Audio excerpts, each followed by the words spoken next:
Here come old flat top, he come grooving up slowly. He got juju eyeball, he won holy roller. He got hair down to his knee.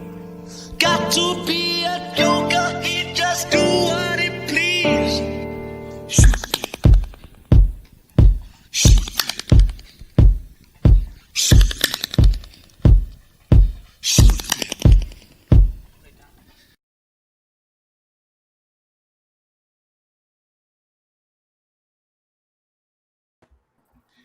Welcome to Uncouth Radio. We are in the house, and the house is packed.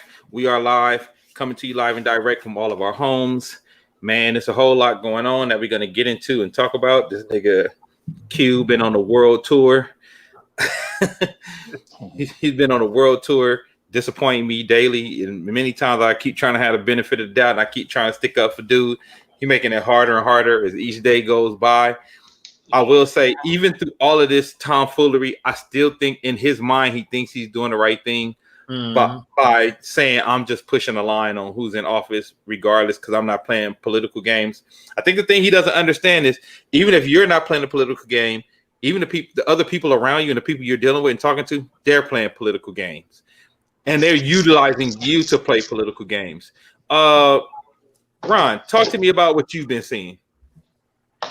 Well, I've been seeing a lot of tomfoolery. I've had an opportunity, and I've kind of stayed away from all the comments and posts in regards to Cube because it's quite clear I'm biased. You know, I was a huge fan of Cube, sort of the young Cube who was a militant, who was, you know, completely against the system, completely, you know, for the people, speaking to the people about, or speaking to the powers that be about what we went through.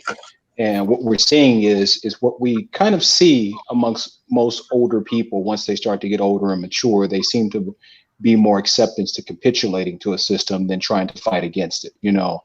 So he went from, you know, I never have dinner with the president to I'm willing to talk to the president, you know, which for me, it was kind of disappointing, you know. So I do believe I have a blind spot for Q that at this point, I'm willing to go on live and say, you know, at some point it has to end.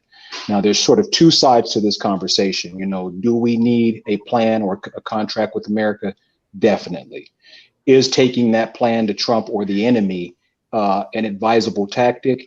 Strategically, no, it's not. You know, we're not going to get shit from Trump. He's shown that over his administration that he only needs you, or he'll only use you when he thinks it'll best benefit him. So even meeting with, you know, I guess it was Eric Trump and some of his senior staff, what it really did is put Cube in a situation that he said he'd never be in, which is sort of working with the system. And, you know, later on when we get into some of the policies and plans, I'll kind of go over what I discovered in reading through the contract, reading through the plan. But it for me, it was just highly disappointing to you know, to articulate. Like I kind of knew what was going on early. So I kind of listened to a lot of different people, watched a lot of different shows, kind of getting everyone's take. And there's huge nuance to this entire topic. You know, having a plan, speaking to the powers that be are things that we as a whole need to do. But I just think the best thing that we should do as a people is kind of pull ourselves away from the system and work on just liking each other. You know, right. It's hard when we're as fractured as we are as a people to truly get something done, because what that power will do is they'll start to cherry pick things, and then they'll use people, and then they'll pit us against each other, and all the things that have kind of spun out from this, where now it's basically become a black man versus black woman thing, when our focus needs to be on Biden and Trump, you know, getting Trump out, getting Biden in, and holding the fire to Biden's feet. But yet again, we're being used, and I think we discussed this earlier, Dame. This is, to me, is setting up a narrative that if Biden does happen to lose, it's going to be black men's fault. And Cube kind of fell for that trap. He set his foot in that trap, and it captured him immediately.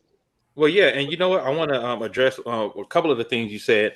How you said, you know, he went from I never have dinner with the president to, you know, being willing to sit down with the president. I will say I don't really fault him for that, because I feel like, you know, as we all grow older, we evolve. Our missions in life evolve. The way we operate evolves. My thing is, if you're going to be a part of that evolution, and this is just my plea to Cube, You know, if you're going to be a part of that evolution, you are going to engage with politicians and realize that they're going to use you, especially in the 13th hour of a presidential race.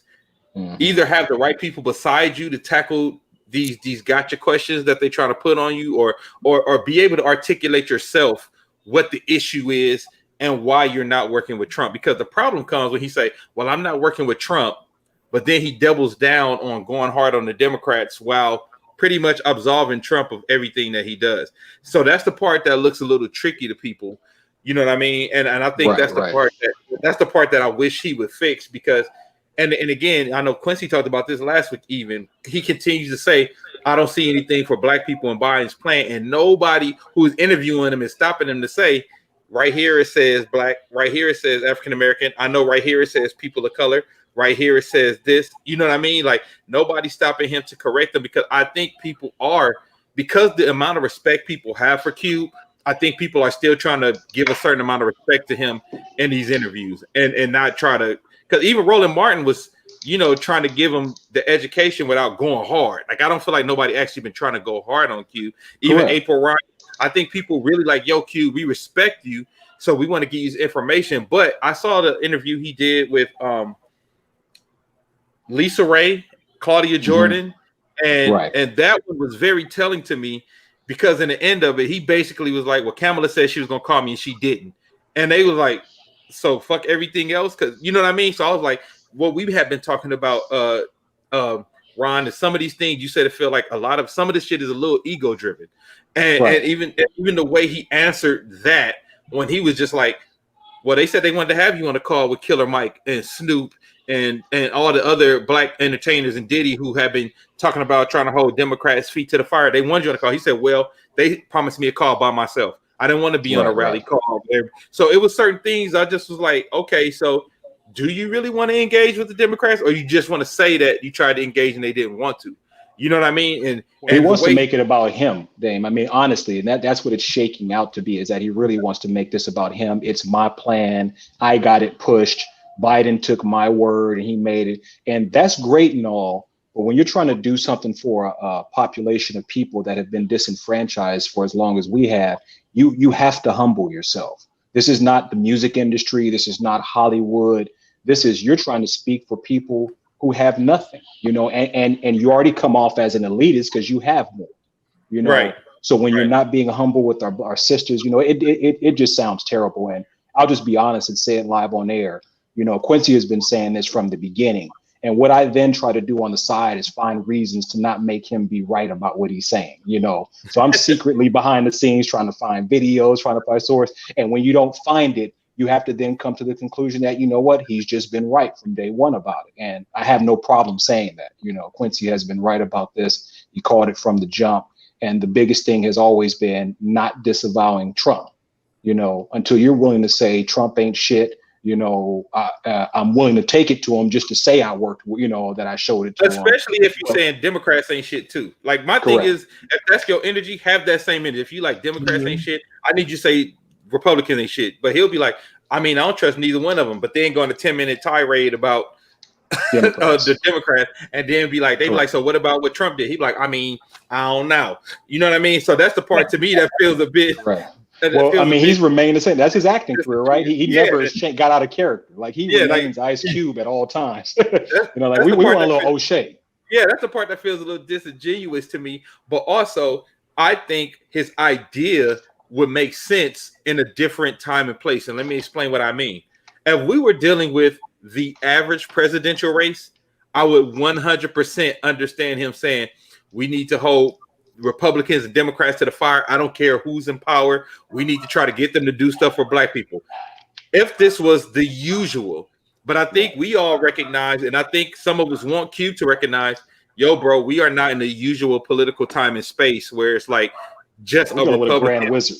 Yeah, you know what I mean? Where it's like just we a Republican versus a Democrat thing. And like, I think we understand that we're in a different space and a different time. So it's like, we're trying to tread carefully, because like you said, Ron, like, even if a lot of us are like, fuck it then, I'm gonna vote for Biden, we feel like even that is the better option, because we actually feel like there's a chance we can hold him accountable. How can you hold somebody accountable who don't even give a fuck about his own? Like, how can you so even if we go to Trump and take him our plan, this nigga has burned all his homies. Like, I ain't even talking about the American people. I'm talking about what Trump does for his homies. Like, this is somebody. Like, we're negotiating with Thanos. Yeah. Like, who will just snap his finger and destroy us all, with no regard for anyone. Like I've seen him throw anybody under the bus who he decides is no longer of use to him. And I think that's what I kind of wish Ice Cube would have realized. Like, what you're dealing with is somebody who will take you, use you for political fodder, and when it's over and when it's done, he would like. And I'm talking about in a public manner, in a crazy public manner. So, like you said though, there's nuance to this and nuance to the conversations. Because for me, I'm like, I still don't feel like, oh, you need to cancel Cube because people like cancel. I'm like, I don't feel like you need to cancel Cube because honestly, as and when I say ignorant, I don't mean it in a bad way. I mean it in the literal sense of the word, like in the literal, dictionary meaning. As ignorant as some of the things he's coming off and doing the same, I still believe that he's really just like, I'm trying to push for black something people. For us. Correct. Yeah, so even if he's going about it wrong, I'm like, I'm not gonna cancel him because he's gonna get it. Maybe he's not, because like even today he was on Ebro and he was like, I'm still undecided in this race. So at this point, I feel like he's playing the game. Right? Like at this point, I think he's trying to play a game and he's trying to play the even Stevens game because I listened to Bakari Seller's podcast this week, very good podcast, and he said something. He said there's this false equivalent that Democrats and Republicans are exactly the same. And if you go ahead and look at the bills that the Democrats have been putting up, that the Republicans have been blocking, or not even that they've been blocking, that they won't even jump on the co-sponsor, you will see there's actually a difference in policy when it comes to healthcare for the average American, when it comes to black bills for black people that they won't even acknowledge. Like there's a difference. So and I will say there's a lot of problematic issues with Democrats, and we talk about it on this show. We have talked about the lack of messaging. We have talked about the lack of messaging that the Democrats have had. We have talked about some of the times they fell short, like Quincy was saying, like, how are y'all letting the Republicans take credit for the First Step Act when we had the First Step Act bill in 2015 and they wouldn't pass it or a version of it until a Republican president got in? Like stuff like that I feel like so we talk about there are issues with the Democratic Party. So I don't want nobody to think we saying the Democrats are perfect or there aren't issues there. But I think we do have to do a better job as black people educating ourselves on what the Democrats are actually doing, what the Republicans are actually doing, and start talking from a more educated place. And that's why I said, I'm talking to Kid from Kids Corner Radio, and we're talking about trying to put together a free civics class, for anybody who wants to send it. Yeah, like if we can get one teacher and every, we'll probably get a couple Zoom. Do a Zoom, get a couple of people who always contribute to Uncouth to put in to where we can pay this teacher like $50 an hour to come do a civics class and teach. And it's not about teach a civics class to teach who we want people to vote for. It's literally teaching basic civics. So when you understand how the system works. Exactly, because more of us need to understand how the system works. And I realize the more these conversations that I have with people is the lack of understanding that people really have of how the system works, because you hear these trigger words and you hear these talking points that people say, and then you realize there's no substance behind it, but they've heard it so much that it's become the truth to them, right? So then and it's hard to reverse course on people who really think that everything that they've seen on a meme has been real. It's hard to combat and it's easier I'll say this, it's easier to be susceptible to the wrong information from a meme if you don't understand how the system works, right? Like, because I know a lot of times we talk about the president and what they do or don't do independent of the Senate and Congress. Like, we talk about them as if those three things aren't connected, as if you have a Democratic president, you're going to need, the Senate and you're going to need Congress if you want to get things done under that president. If you want to hold, like Quincy has been preaching probably since he got on Uncouth, if you want to hold presidents accountable and you want them to be able to do more, you got to get them the room to move with the Senate and a Congress. So that means we have to come out for more than just the president. And we've all seen people be guilty of it. And I thank God for Uncouth, because I've seen a lot more people now starting to be engaged throughout the year. You know, like people being engaged throughout the year. But you have so many people who you only see them talking about politics during the presidential race. Presidential election, yeah, every 4 years. Yeah, like every 4 years, like almost like clockwork. I can tell you the people on my timeline who are only going to be talking about the presidential election, but they're not going to talk about props. They're not going to talk about people running for sheriff. They're not going to talk about the people running for judge. They're not going to, like, I mean, I had just found out really see myself. I'm like, I didn't realize that we voted the terrible ass sheriffs in that we have. Like, we vote them in. So that's on us. You know what I'm saying? So when we talk about how bad the police departments are, like, we actually vote them in. That means we letting them skate by because they are voted officials. You know what I mean? They're voted. Now we do need more transparency in knowing who they are. So we need to kind of be able to look on a website or something and say, okay, what's their track record? How many complaints have they received? Yeah, I'm glad you said that, because you also have times where you only have one option to choose from. That's true. Right. That's true. That's true. Yeah. And Stephanie had hit me up talking about, like, yo, what's going on with these judges? And me and her had a hard time finding basic information on the judges that's running here in California. Right. And I know that's not by mistake.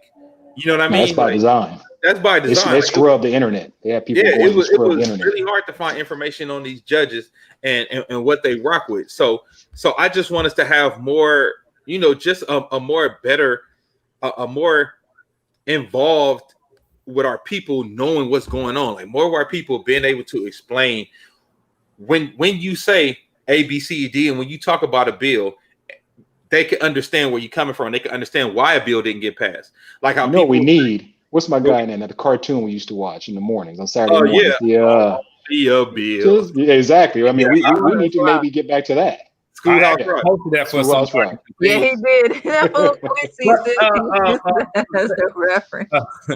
Let me touch on Ice Cube for a minute, because I think that's what happened to him.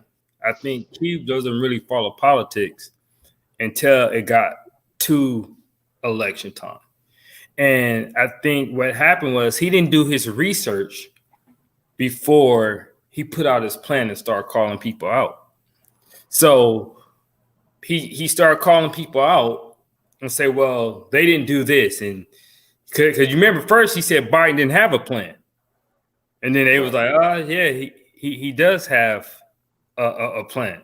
So then he was like, well, it's not enough. They're like, well, you haven't even read it, because if you read it, you would know that there are similarities in your plan to his.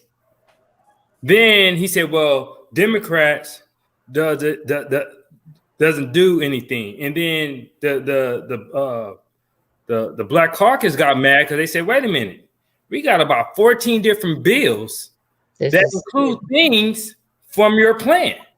So now his original position of him coming out with his plan and calling folks out, you got to have because he didn't do the research. Now he don't want to say, well, I was kind of wrong for calling people out. So now he's digging in even more, which making him look bad. Instead of, like, Ron, the key word was humbleness. Okay, cool. You know what? My bad. Maybe I need to go back and reread some things if you people tell me this, because to us, it doesn't make sense for your bill to be similar to one side. I mean, for your plan to be similar to one side, they also have multiple bills that include things from your contract, and you seem to not be willing. There's a disconnect there, and you're closer to their ideas than you are to this side. Right. Well, that's that I want to win my way type of mentality, right? Yeah. And so then that's when his ego and pride come in. Well, they didn't reach out to me. Well, the reason why they don't feel the need to really include a lot of your stuff, because there's already people that have done that stuff. There's already bills that include some of the things that you're talking about. So we don't really have to add that to our agenda right now, because we already got stuff on the forefront that's including that stuff. But it goes back to he wants to win his way, and that's when the ego and pride. And so then my biggest turnoff to me, like I get it, celebrities, people like Cube, they have egos, you know. But and we hit on it. My biggest turnoff is when it comes like you willing to call out Biden in 94, you know, his shit in 94, Kamala in 2003, all that is fair game. But when you ask to call out Trump about his current shit that he's doing, well, he said some things to hurt our feelings. That like that's what he said. He said Trump. What Trump say things to hurt our feelings, nigga. He's saying things that's putting people's lives in danger. He literally and see what bothered me about that statement that Q made. He talked to April Ryan, and he talked to the chick from Black Lives Matter who literally told them what Alicia Garza. Yeah, that literally told him about the things that Trump has said that caused them to now have full-time security. But he's not affected. See that, and that's the difference, Quincy. Is he's not affected in the way that us average Black people are impacted. He's sort of in a bubble. That's that money in that circle he runs in bubble. Yeah, and so to me, that's what bothers me. People want to win their way. I get it. We all fall guilty of that sometimes. That's one thing. But then the other part is when Trump people throw you on the meme and call you courageous and show you pride. Hey, nigga, please. Don't get upset because people warn you this how he moved. Yeah. I mean, we saw it happen with Steve Harvey. All those people fell for it.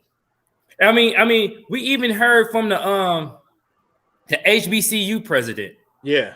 Who said that he realized, he said, wait a minute. He invited us to the White House for a photo op because he finna take credit something that Obama had started. And dude was like, I tried to not be in the picture because he said, I realized what Trump was doing. So this is what he do. Yeah. And people was warning Q. He was warned. So then. But you gotta remember, Quincy, Cube is kind of taken his own route and has been successful in business. And he's trying to take that same strategy, which is I'm gonna do my own thing. And it worked with NWA. You walk away from NWA, you become independent singles. You know, that worked. That worked. You left rap to become movies. That worked because you went your route. But in politics, which most people call politics, you got to understand the game. It's not checkers. This is chess. And if you don't know how the bishop moves, if you don't understand how the rooks move, and the rules, because if he did, right? Because I said it to a lot of people. The move that he should be made is getting behind these Black people that's running for Senate. Right. Because if you want any Black agenda to pass, it's got to go through Senate in the House. It's not going to go through a Republican Senate. Right.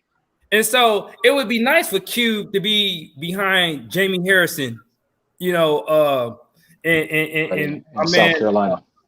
My man in Mississippi, Mike Espy. Yeah. I mean, for Q to get to be in Mississippi rallying behind that Black man, or to be in South Carolina rallying, because we could put Biden and Kamala in office, but if Mitch McConnell don't have no power, they don't have no power. If Mitch McConnell is still head of the Senate, we right back to what Obama was dealing with 6 of his 8 years in office. Yeah, where ain't shit gonna pass. I mean, Biden could get some stuff doing by executive order. Yeah, but we already know, because all Trump did, whatever Obama did with his executive orders, Trump just came back and reversed that shit. Yeah. So the key thing is try to get through things passed through law. That's why they having such a hard time with the ACA, because that was actually passed through the House and the Senate. Yeah. So that's not something he could just come in and change. You have, and that's why the other plan was, okay, cool. What we gonna do? We gonna just pack the courts on y'all ass. Mm-hmm. We ain't letting Obama get no more.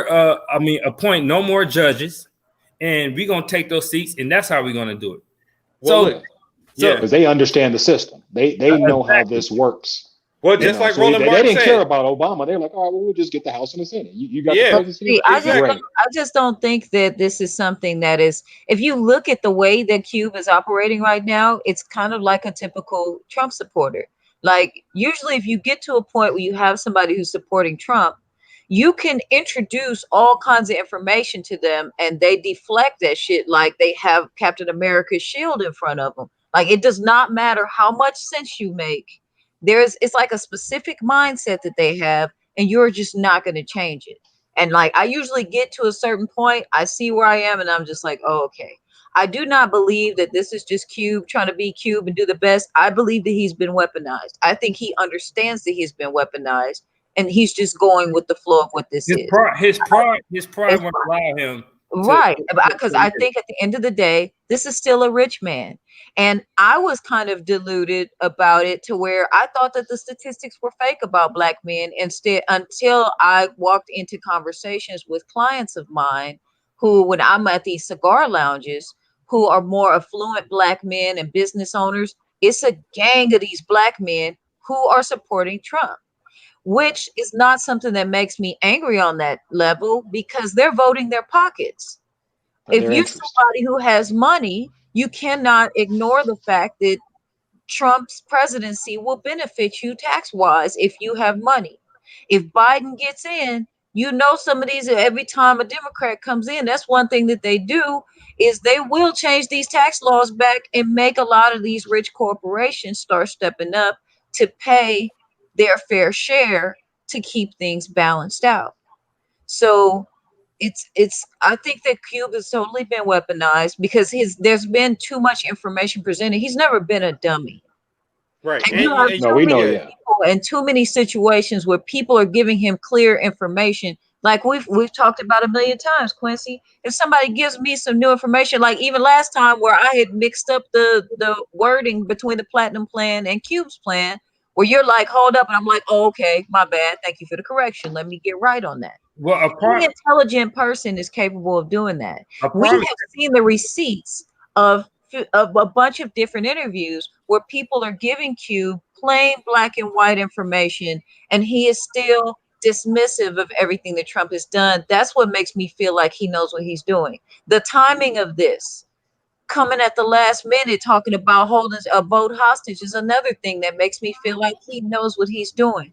Even if he had come up with this rule a year ago, we would have been in a different position to try to make some demands. To try to come with all of this heat a couple of months before an election, I feel like he's being used as a tool, and I don't think that this is something that he is completely unaware of.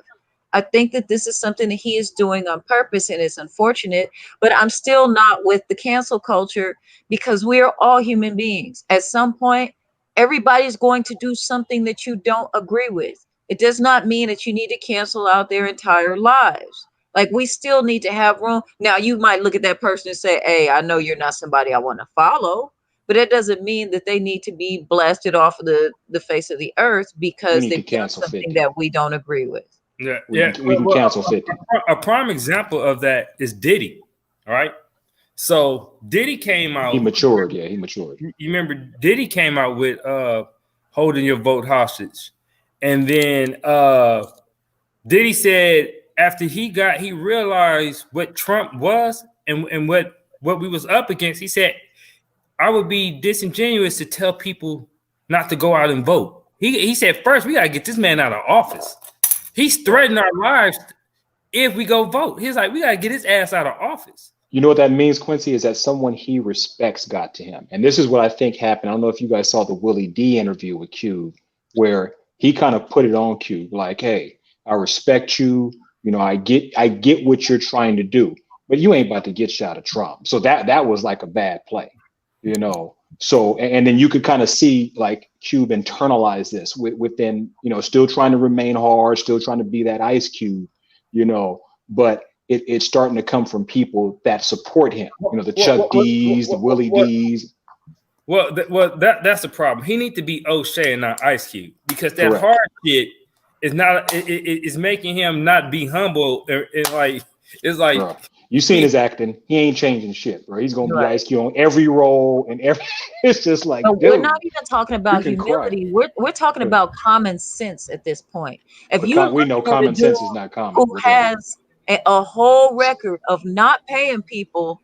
Like, Trump has been sued I don't know how many times for just not keeping his word, for not paying people he's supposed to pay. And he's He's a also a janky person promoter. who's in office right now and who is capable of getting some of these bills pushed through that are just sitting still right now. So it doesn't matter if he promised us the moon. He could promise black people the state of California.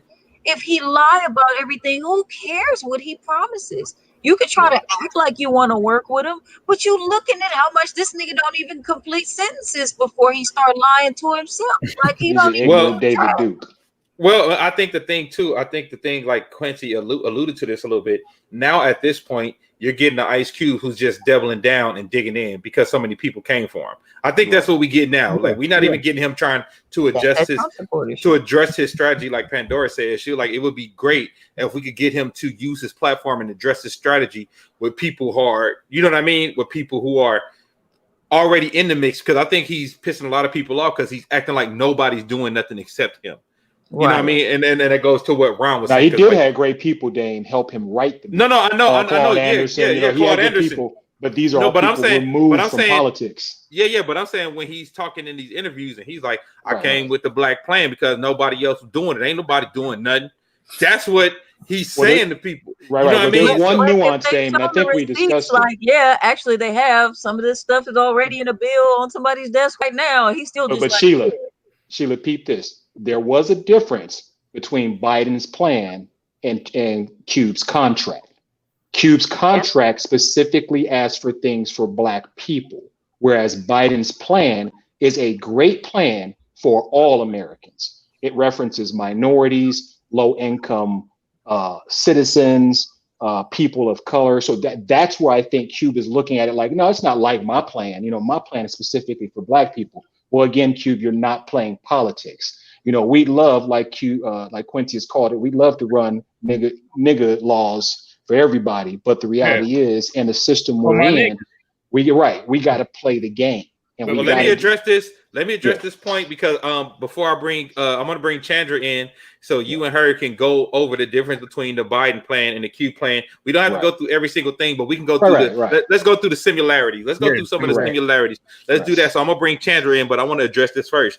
Jamal said, I'm putting together a renovation program in Cali. The donors I'm hitting are in the 40% tax bracket. Biden wants to bring them up to 62%, so that can affect the things that we want to do too. It's a question of if you want the government to collect taxes or the communities collect charity. Now, I don't disagree with what you're talking about and what you're doing, Jamal, but by and large, those community ain't getting that. Let's just be real. Let's be honest with ourselves. The community, by and large, on the regular, ain't getting that other 22%. That trickle down. Yeah, we're not getting that 22% for charity. Dame, just break down since the past 30 years how the whole trickle down effect. George Bush Sr. left office, economy was kind of shitty. Clinton takes over, probably the best economy ever. Yeah, definitely. For what we found out from April Ryan, Clinton had a whole bunch of black people at the table. That's why black folks really benefited off this economy. Bush Jr. take over, the whole trickle down effect, economy goes to shit. Obama takes over, economies get better. Trump take over, trickle down effect, economy goes to shit. So we kind of have a good idea why. I mean, to me, that's the ideal. Yeah. That what Jamal, I'm actually fucking finally agreeing with you on something this year.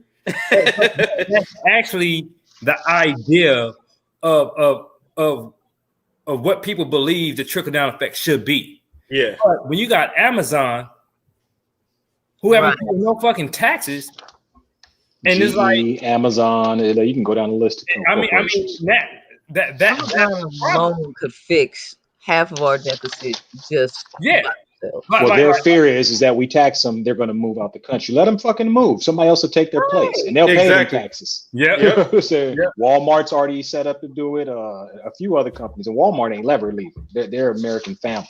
Yeah, so they're not going to leave. Exactly.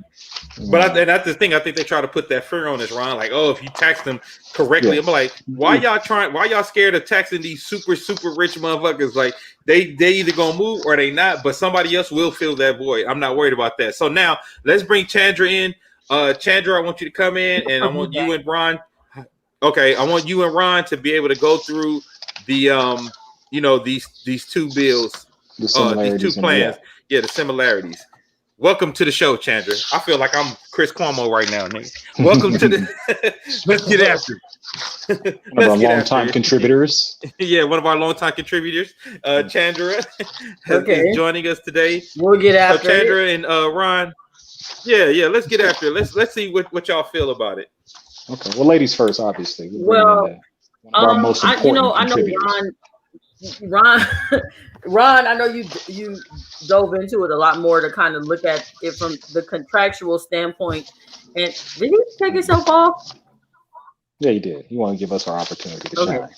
From a whole contractual standpoint, which I think is really important. Right. But the main thing that I noticed about the plan versus the contract, because I think it's actually a promise to Black Americans. Like, I think that's actually what it says. Isn't that what it says? Like a promise to Black Americans or something like that. Maybe that was like one of the first versions I saw. Correct. But he for the similarities, they were very the wording was very like specific to being able to implement. Like the wording was very specific to, like you guys kind of mentioned, low income families, certain areas, minorities, right? Minority owned businesses. It was very specific to that, because to me, I felt like more of a, let's translate this into bills. And like we've been saying, there are bills that are sitting there on those desks that are just not going anywhere. They have, of course, they have police reform stuff in there. We know about, and I think Quincy made a really good point. Any plan or contract or whatever, the first thing that they should do is let's start addressing these bills that have been sitting there for 2, 3, and 4 years. Because a lot of this stuff is encompassed in that. They talk about reparations and 3 bills that are sitting there, sponsored by Democrats, no Republicans. Like, and as far as Joe Biden, he wanted to, as far as reparations, he has like a committee. He wants to form a committee to kind of look at like the economic standpoint, like what they can kind of give us. Again, it was more of a plan as opposed to probably what you read contract. Like, this is what we want, and this is what we're holding you guys to. So I know Quincy has spoken to the, like, you can't just put anything in there because some stuff can be deemed unconstitutional. So being written from the standpoint of politicians, I think was the biggest difference that I saw. Right. But this is a list of, yes. And also too, yes, he did. I was going to say, yes, Dame. Also too, he had Elizabeth Warren stuff. We saw some Bernie stuff. We saw he did stuff from, because his thing had his plan has morphed into evolved. Yeah, it's evolved over time. Oh, yeah, it's evolved over time. It probably will change more once the administration gets hopefully once the administration gets going and key people are placed. Andrew Yang, all those things. So for me, that was the biggest difference. Without going through like the this, they had similar like foundational components, but the bill was written and it probably was too vague, I guess, for maybe what Ice Cube was looking for, specifically for African Americans, because it was written like, okay, these are actual things that we can probably really do, as opposed to we want this, so y'all got to do this, which is more like what the contract is. That's pretty much where I'm at. Yeah, and I'll just make it real brief to sort of sum it up. I read through both contracts. Actually, I read through Cube's before, so when I went through them last night, I said, let me read through Biden's. And then I'll go back over Cube's because I kind of wanted to look for those similarities. And both of the contracts are quite thorough. I will say, and this is something Cube needs to know, is Biden's plan covers more items that are sort of encompassing every person that's Black. So that includes transgender, that includes women, that includes a lot of the other disenfranchised groups that are within the Black people movement. And not to say Cube, didn't or purposely or didn't add them. I think his goal was just to say the term Black people, which for most people is understood as everyone. Well, there are certain issues that are specific to certain groups, women with health, transgenders with being, murdered, beaten up, and a lot of the different things that happen in their sort of life. And then there's the things and the terms that were used. So in looking at them contractually, Biden's plan is more thorough. Cube's plan is what Black people need. The reason Biden's plan is more thorough because, like you've mentioned, Shan, there are just things in there that, for one, are already at the table. There are bills that have already been placed. And in pulling out the information, what I did notice from Biden, what we should give him credit for, is that the things that are specific that he's targeting first have a lot to do with education and health. He's actively speaking about it, giving African-American schools, specifically HBCUs, funding that is desperately needed, that should mirror and match what the other schools in the same, the white schools get. So that to me is sort of the first step in getting Black people to understand this country, is educating us. So with that education, we can then use that to learn the system, start earning for ourselves, and start building them, within our community. The second thing was the health. None of these other things really matter if we're dead. So, he spoke specifically to disenfranchised Black populations, on how COVID targets, our community, and why. We have less access to insurance. We're in communities that have some of the worst facilities available. And then we have sort of the mental trauma for some Black people who are just scared to go to doctors. So let's give them credit for those two specific things that I think are desperately needed in our communication, in our community: education and health. Those to me are the foundations of then growing into a people that can start asking for some substantial financial things. Because giving people money who aren't educated and who aren't healthy is basically the Dave Chappelle show. I mean, niggas gonna be buying Newport trucks and shit like that to smoke cigarettes, quite frankly. And so if you can educate us and you can keep us healthy, then, and that also should include allowing us to heal, now, with that credit I gave him, the one thing I was looking for that he didn't include, that doesn't cost a dime and is at the beginning of Cube's plan or his contract, is that we need an official apology. That doesn't cost a dime. We need whoever is leading this country to come out and say, hey, we're going to designate whatever it is, Juneteenth. We've done a wrong to a people. We need to correct this wrong. So in doing so, what we're going to do is establish, let's just give us Juneteenth as a national holiday. On that day, our goal is to provide programming things to help people, educate them, not just on like roots and sort of the slavery history of Black people, but to kind of show some of the things that made us who we are, as far as how we created civilizations prior to becoming slaves. So that in itself, to me, will be empowering, especially for children who come up. And a lot of times children grow up just seeing what's on the news, what's on TV. And if you just watch TV in America, there's no way you can see Black people as not being a thug or a terrorist or, a criminal just in general. And so if you provide something like that, which an apology is free, I don't know how that would bind them contractually to say, okay, now if we apologize, then we do owe you money. But to me, that's a huge portion that just needs to be done. Give us an apology, and that can come with, hey, Juneteenth, a national holiday. We'll get to that. That's great. But once you give us the apology and you acknowledge a wrong, then we as Black people can start to heal. And that to me is like the biggest issue, is that we're so fractured, and it's because we haven't healed mentally. So next thing after that, outside of not giving us an apology, the other thing I noticed that Biden really sort of missed out on, that to me would have been an easy fix for us, is sort of just addressing and saying that, hey, you know what? I don't know everything. I've been in politics quite a while. And it's more of just like we talk for Cube, he needs to humble himself. When you're in that system so long, you've done so many things, you kind of feel like, hey, I know everything. But just take a step back within that apology and say, this is why I'm hiring I'm bringing along a Kamala Harris. This is why my goal is to put a Black Supreme Court justice in the system. This is why I want to empower Black judges.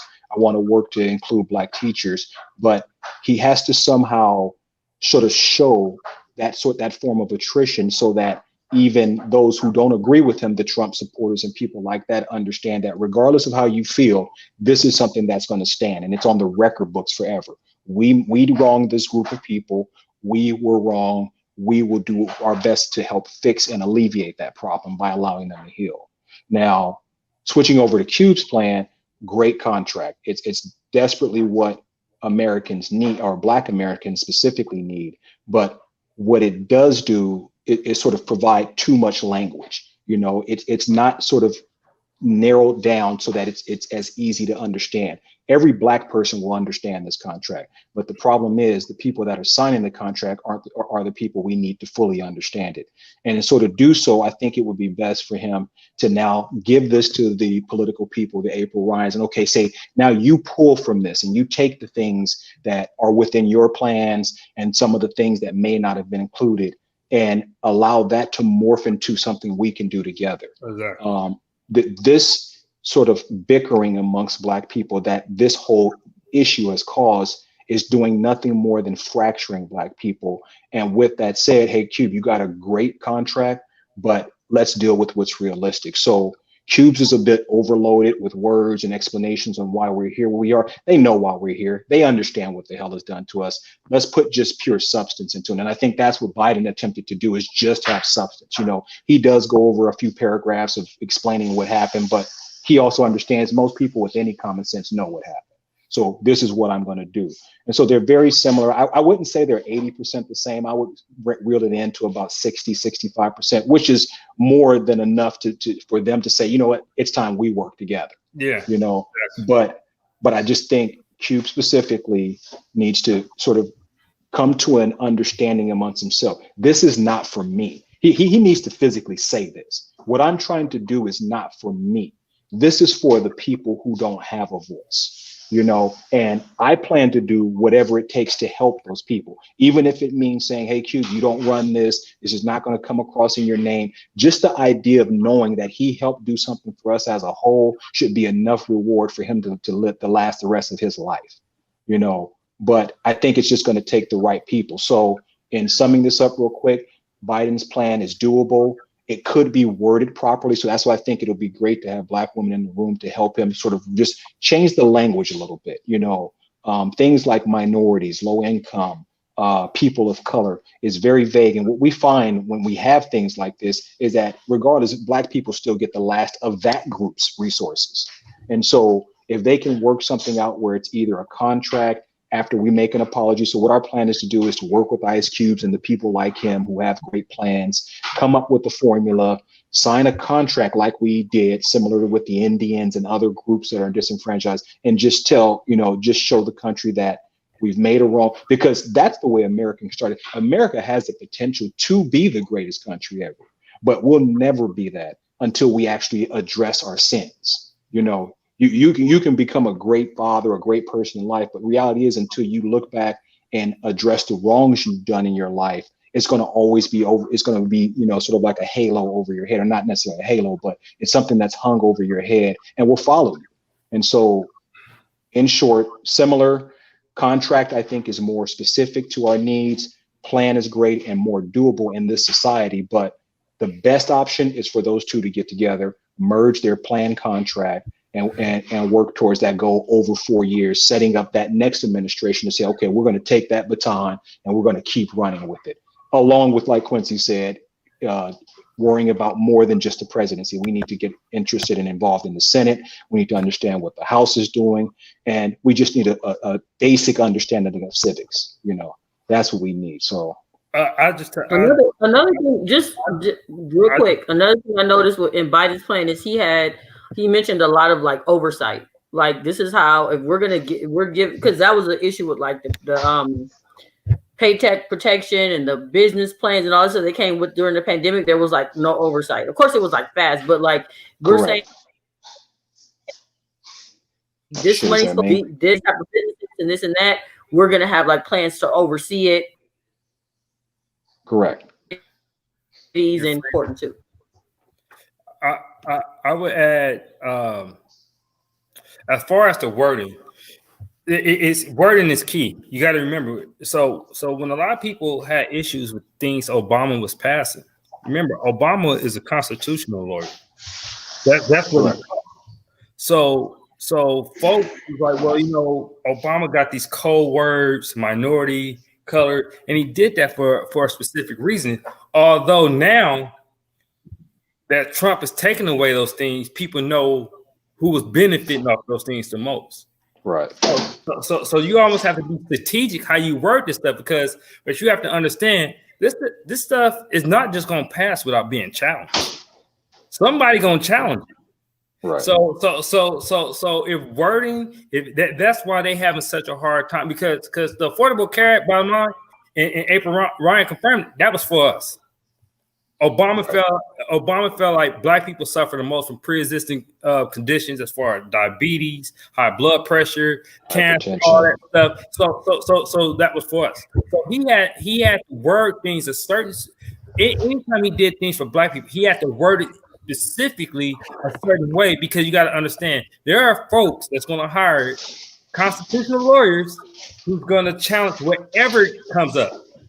Right. So wording is key. I know we just want to just be like, hey, this is for all my niggas and blah blah blah, and this is what they deserve to get, rightfully so. But you got to understand, nothing for black people in this country is going to pass without somebody challenging it. So is a contract easier, Q, in this society? Do you think, like, if we were to get sort of like a treaty with the country? Well, I think what they're gonna. I mean, we gotta. The system is fucked up. It needs to be completely torn down, but that's not going to happen. Right. Like we need a new tweak it. I mean, we need a new constitution, all that, because shit, we wasn't even considered people when the Constitution was written. So, but that's not going to happen. So we got to work with the system that we have. So I think what we have to do, and what they have to do is use code words, but knowing who's going to benefit these things the most. Right, because they research, you know, when you're saying, like we talked about in the chat, when we're talking about low income families, we're the highest percentage of the low income population. When Obama wrote that, what was it? Oh, I can't remember. The bill that saved a lot of black folks from losing their house. I can't remember. Housing, no, not that. Yeah. Yeah. We knew who that was geared toward. That's why old dumbass took it away. Like if you think about it, anything that gravitated towards us that we benefit off the most, they take it away with no explanation. Right. Affordable care. You just gonna take people health care in the middle of a pandemic for no reason. No, because that's some shit we benefit off the. Wait, they were trying to like lower people's food stamps, and well, actually, they they actually say that it's not black people that get the most food stamps. That's actually a myth, but still, that's lower income who are affected, because why? During this pandemic, even if you are on unemployment, you don't have health insurance, you know, you don't. So it's all these things that are affected. We're the essential worker jobs. We can't miss school. We have to worry about daycare and all those things. And those are things that are affecting us like disproportionately, not like, because somebody said the white women are going to benefit from this stuff. You know, I don't necessarily, I'm not sure how. White women fall under minorities. How? Yeah, that from what I've read, and this is something I actually read, is white women are a classification within minorities. I assume that's because they're a minority to white men in this country, but they benefit from anything that involves minorities. I definitely would like to see something on that, but I know the problem is we totally don't. You know, all those things are for us. It's not black people, but if we look at the things that have hurt us the most, then like they haven't tried to do anything about unemployment, and people have issues with their rent, paying their bills. Most you know, non people of color. I mean, when you think about the Civil Rights Act, right? They just don't say like you can't discriminate against black people. All people. No. They had to put protected classes, like certain specific things you couldn't discriminate against. Right. So I mean, but we knew who benefited from the Civil Rights Act the most. But what is you can't like it's so then they start adding you couldn't discriminate against people because of their age. Like they put a lot of protected other classes in there, but we all know that it was for race. Race was the bottom line of why the Civil Rights Act was. But to get it through, they added the other. Yeah, but to get it through, they had to add other elements to it. Right. A good, interesting fact on the Juneteenth deal. John Cornyn, I think that's his name, a Republican senator in Texas, introduced the Juneteenth bill. It was backed up by Cory Booker, Kamala Harris, and a couple of other Democrats. It was a bipartisan, make Juneteenth a federal independence holiday. Juneteenth, Independence Day for African Americans. This was a Republican senator who introduced this bill to a Republican Senate, and the shit still got blocked. He got shot down. Yeah, they looking at him funny now. Like, so once again, a Republican senator. He came up. He's a senator out of Texas. He introduced the bill. Of course, Cory Booker and Kamala backed him on it, and he can get the shit passed in a Republican Senate. Right. And y'all remember how Trump was like, "Oh, I made Juneteenth popular." But the thing about it is, it's no substance behind his words. Even if that were the case, he would have been like, you know what? And there's a bill sitting on the Senate floor, and we're going to pass it now. That's why I don't understand why people think he's actually going to do anything for us when it's every opportunity. And everybody has been talking about his platinum plan, but nobody, he hasn't. He's talked about it once. In the spinning rims plan? That was it. The Newport and lace front plan. Check this out. The Juneteenth bill was originally introduced last year. He reintroduced it this year again with all the stuff going on, and they still blocked it. Is he black? That's what I don't know. Is he black? No, he's not black. He's a white Republican. Because in Texas, they actually celebrate Juneteenth. Like my family in Texas, black people in Texas, that's something they do. That's just not something we do nationally. But he felt like with everything going on that he could reintroduce it, and they still shot it down. So that's why it's so important, like you said, Ron, to really get behind and educate people of how the system works. Because how the system works, then we'll know what we need to do, who we need to get in office, what we need to ask for. I think, or how we need to ask for it. I'll tell you one thing. I think what IQ need to do to add, there's a couple of things he could add. Why not say, hey, look, I've done some research. I got some people. This is who we want as Attorney General. Right. The Attorney General is the head law enforcement official in the country. Correct. Nobody is impacted by law enforcement more than us. So just don't stop at VP, a black Supreme Court. We would like to have some say on who's the next Attorney General as well. Like that, there's so many things that goes far that once we learn how the system works, then we can start manipulating it. You have to be strategic. Because just like I told Chandra, I said, okay, cool. They most likely going to take Affordable Care Act on November 10th. I think there's a vote. That's why they're trying to push this lady through on the Supreme Court, because a week after the election, Trump lawsuit on the Supreme Court, goes to the Supreme Court. So of course, right now, everything just so y'all know, right now the Supreme Court is 8-8. So when it's even and it passed 4-4, whatever the court below decided is the ruling. So right now, the court below the Supreme Court has ruled that the Affordable Care Act should stay. That's why they took it to the Supreme Court.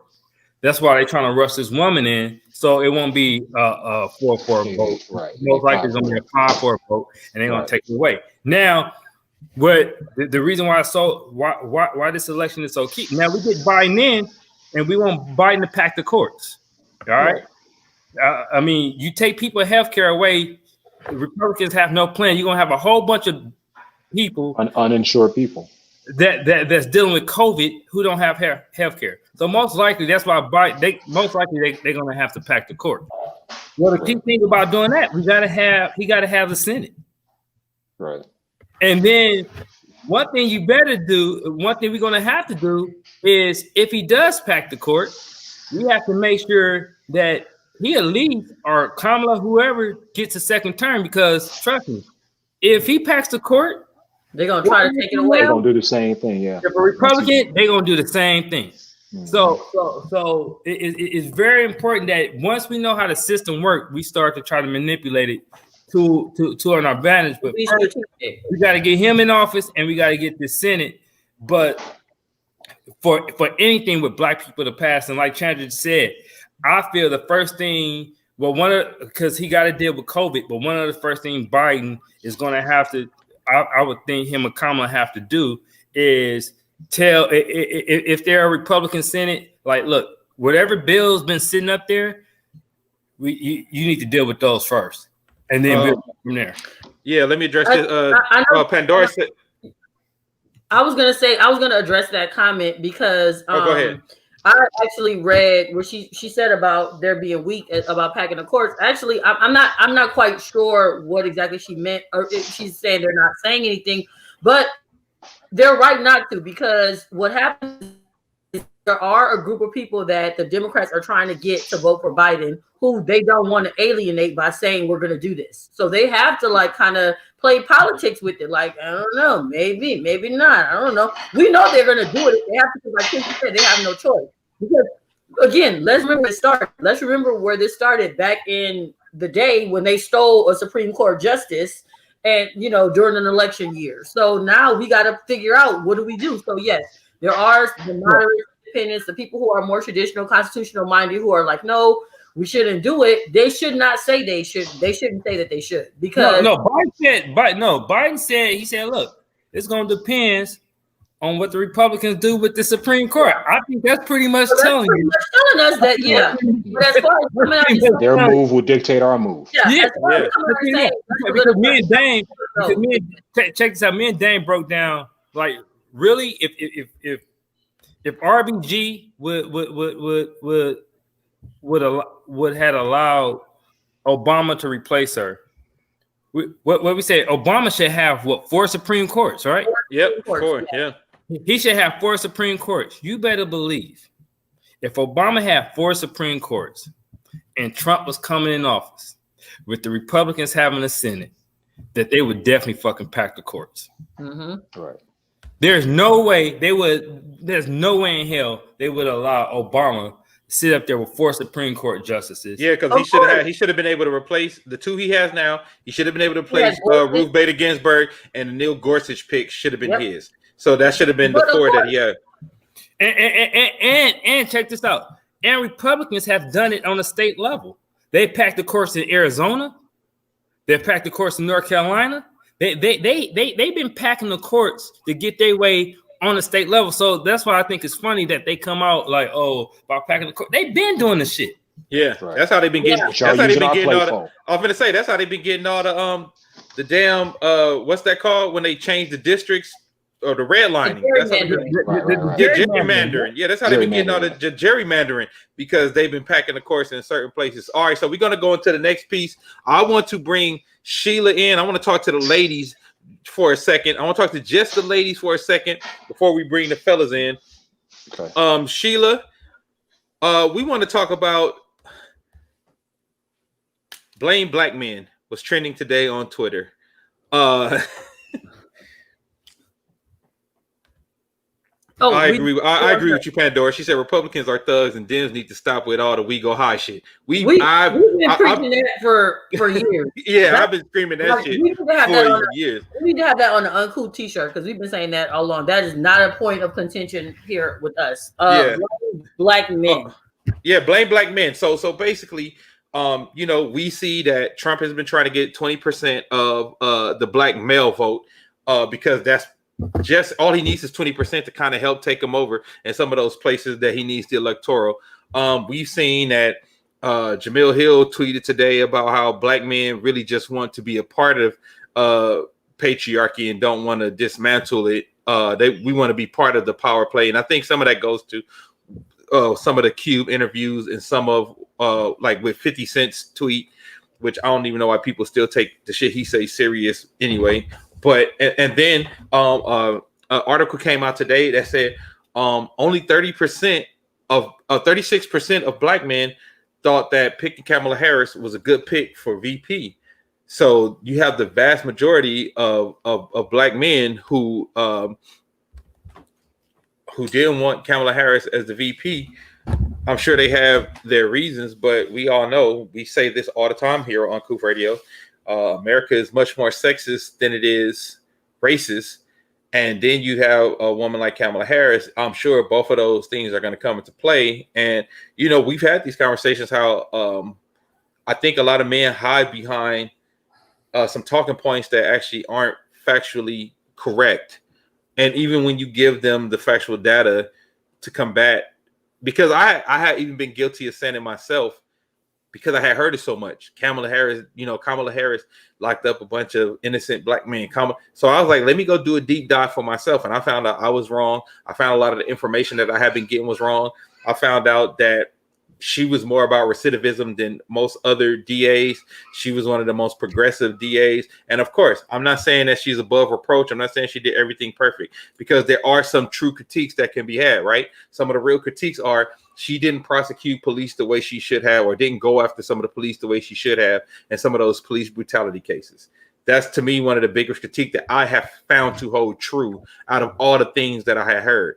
And, you know, she does play politics, but I feel like she plays politics the same way a lot of other politicians play politics, but because she is a woman, we hold her to some different standard that we don't hold other politicians to, right? Because some things, of course, she's going to do some things that are politically expedient. You don't get to the place to where you get to run for vice president without being politically expedient. Or also, you don't get to be the first black district attorney in your area by not doing things political. You don't get to be the first black attorney general, the first black, like almost all of the positions she's had, she's been the first black woman to do them.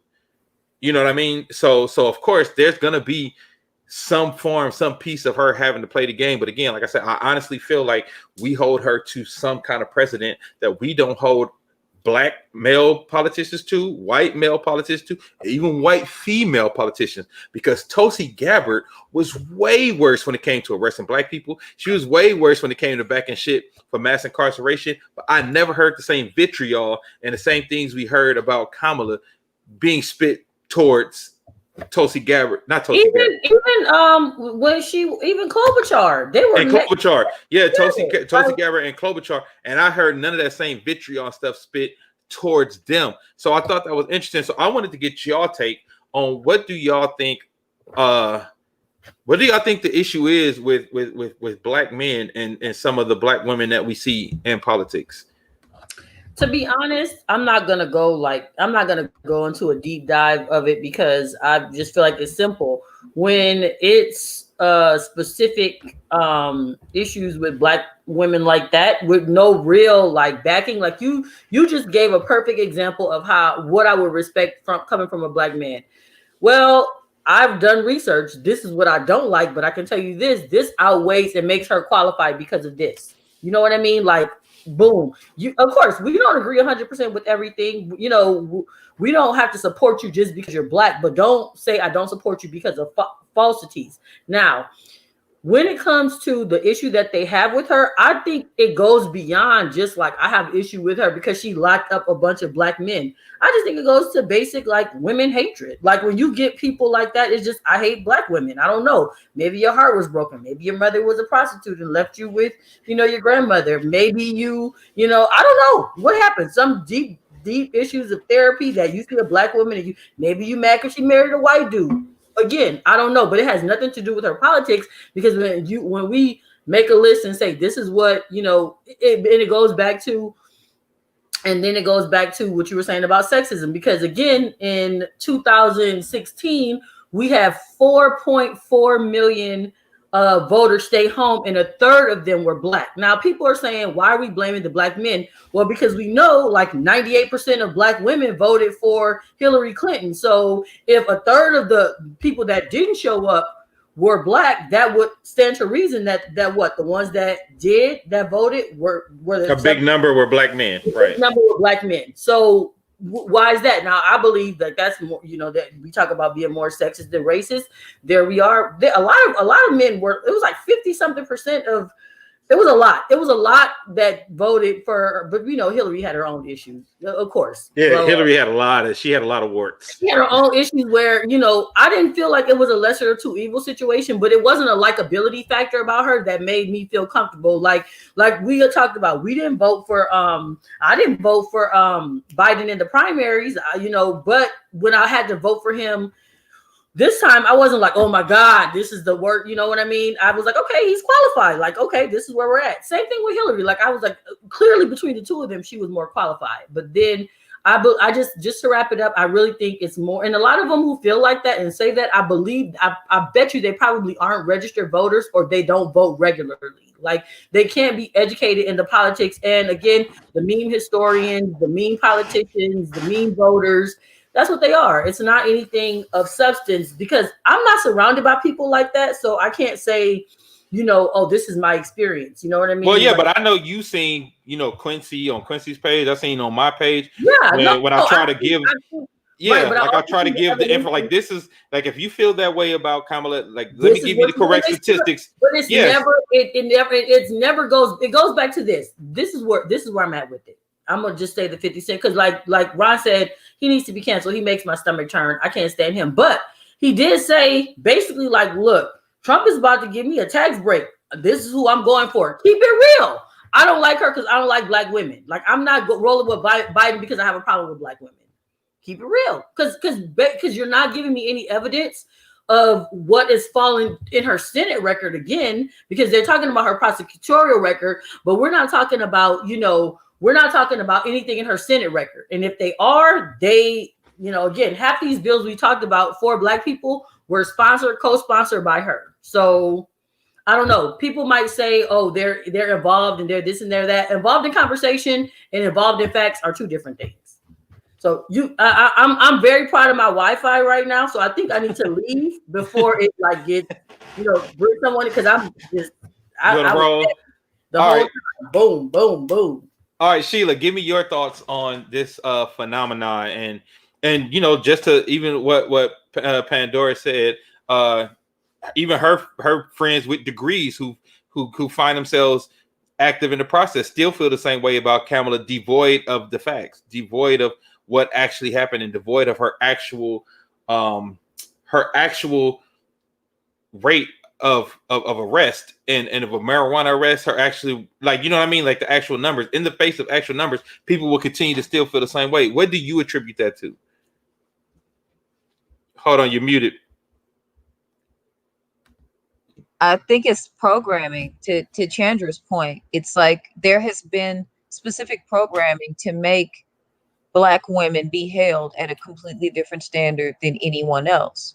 Even if you just look back at the history of something very simple, like I remember them attacking Michelle Obama for wearing a sleeveless dress, for something that stupid. And people forgot about that. Melania's titties right now, and her in like lesbian poses with another chick butt naked, and it's no issue.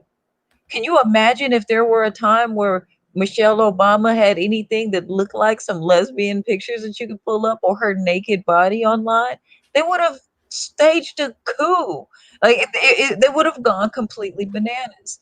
But it's like the smallest thing. Like they talked about it's I think it's just specific programming.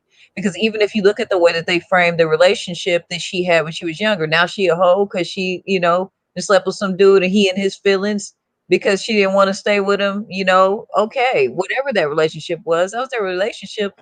But how she just become a hoe from that one relationship? And because I've heard, I'm sure y'all seen like dudes will be in my comments and they will go to like not talking about policy at all. They just be like, she a hoe who arrested black men and married a white man. And I was that's like, what I'm talking about. And to me, that vitriol, that vitriol during the crack epidemic, Who wasn't sending people to jail? It wasn't like black men just started going to jail because she was in that position.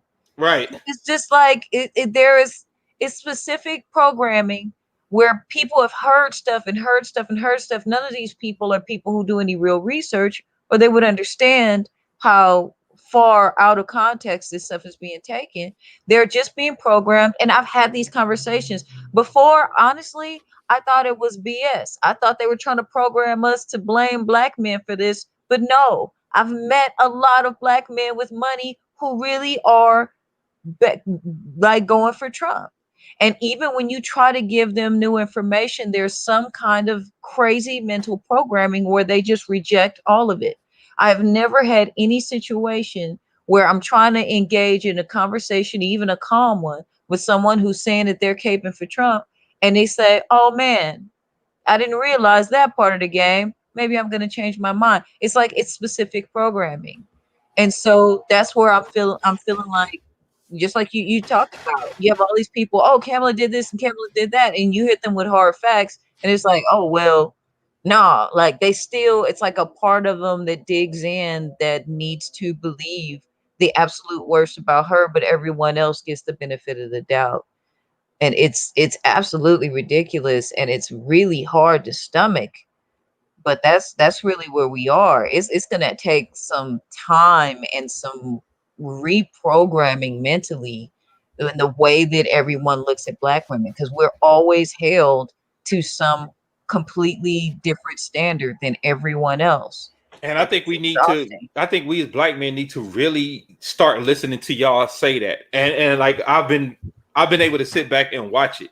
Right, like you said, even with Michelle Obama, even with the way Kamala was treated in the primaries as opposed to Tulsi Gabbard and Amy Klobuchar, like the way that, you know what I'm saying, like the way the vitriol that's aimed towards her and the way that she's spoken about him, like, it's weird because I don't see other politicians, even ones they disagree with, spoken about in this manner, or you know what I mean? Like there's a Right. And what's yeah, even more weird is most of the hatred that you see coming out against her are our people. I don't yeah, see that many white people just going off like, oh, I can't believe it. Like when he announced her. first announced Kamala, everybody who I saw going off anywhere on my timeline were black people, mostly black women. Well, look, I'm gonna go with my boy on what was that show, Dave, that we watched on Netflix that everybody was like with Kenya Barris? Oh yeah, black as fuck. It's slavery. Yeah. Like, but I do Yeah. want to hear what It's the mental guys say. slavery. Yeah. Yeah. So I'm gonna bring the fellas in. So I thank y'all for y'all input, and because I want to talk to y'all first, because I do think we need to do a better job of giving y'all the platform to express what y'all see, what y'all feel, what y'all go through as black women. Because as much as we talk about how the black experience affects us as black people overall, I know y'all as black women have a specific different black experience that, you know, that we need to talk about. And I think this is one of the things that Claudia Jordan and Lisa Ray were kind of talking to Ice Cube about, because Ice Cube was like, my plan is about black people. And they're like, yeah, but certain things you need to say need to be specific to black women, because there are specific issues that if you don't say it specifically and talk about it, these issues for us ain't going to get touched. And I think that's very important that we start to do a better job of listening. So thank y'all for y'all y'all input. I'm gonna bring the fellas in for this next segment, and we're gonna see what they have to say about the whole blame black man that was all a buzz today. We're gonna bring in Maine Brady. Mars, you've been on the bench all day, so we're gonna let you talk first. You come in. Brady. Maine Brady. We're gonna let you. I know you've talked about, me and you have had conversations. No, go ahead. Let me go last so I can get my thoughts together. All this time, I know, right? All right. So Quincy, tell me about what you have seen, and how do we do a better job of I guess getting our compadres to be less sexist and to be less, like, I guess, I don't know how you say it, like, have this much vitriol towards our women, like how what do we need to do? Well, I don't know, because sexism is a real thing, and black men are not exempt from it.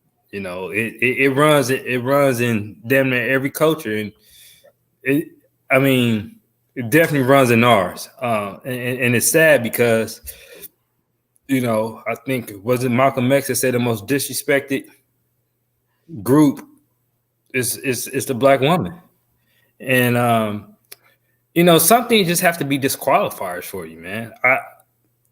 Disrespect like Trump. It's no way I could. I mean, it's several reasons I could list to not support Trump, but his disrespect for black women, April Ryan, Jamil Hill, Michelle Obama. I can't think of her. The young lady on CNN. Abby is her first name. Can't think of her last name. The other black correspondent, young lady.